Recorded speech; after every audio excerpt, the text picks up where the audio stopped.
So today I thought that I would talk briefly as like an introduction about depression and stress. Depression is a national epidemic right now, and particularly in younger people. Let's take you back at a time to when I was a lad, in days of black and white television and 3 channels on the TV, and the remote control was me. My dad would say, go and change the channel, and I'd push a little button on the TV.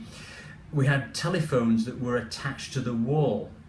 We didn't have mobile phones, there was no computers then, there certainly wasn't any internet. We used to write letters. We'd actually get a piece of paper, we'd get a pen, and we'd write in real writing and sign it and lick a stamp. And none of these stamps that you peeled off and stuck on, you'd actually lick the stamp. Time then seemed to be a lot less stressful than it is now.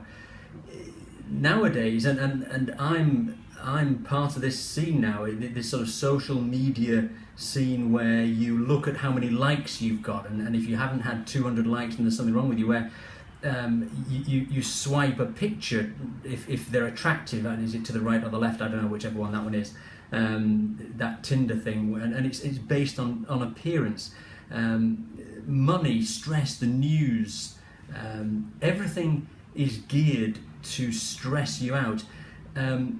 Vancouver, 1983, came back from a shift at BC Children's Hospital watching TV, and there's a guru on there that said how to de-stress your life, and the mission for the week was, he said, don't watch the TV news and don't read a newspaper. And since 1983 I don't read a newspaper and I don't watch the news because it's completely stressful.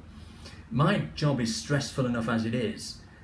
There are a lot of stresses out there, and why is there an epidemic of depression? I don't know. There's people a lot brighter than me out there, but it just seems that 80 to 90% of people that I meet are on sertraline, citalopram, Prozac, fluoxetine, for a whole variety of reasons. But I would hope that they're on an antidepressant because it's the appropriate thing to use, not because there isn't enough time given to them by doctors to listen to what their issues are.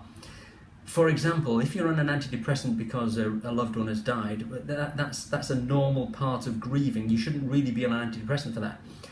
But if you are on an antidepressant for another reason, then maybe that's legit. But again, are we heading down a path of chemically induced mood changing?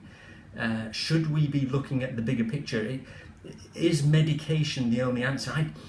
I would hope that it isn't. I would hope that there's something in society that we can do to help these people with real issues, real problems, real depression, real mood change.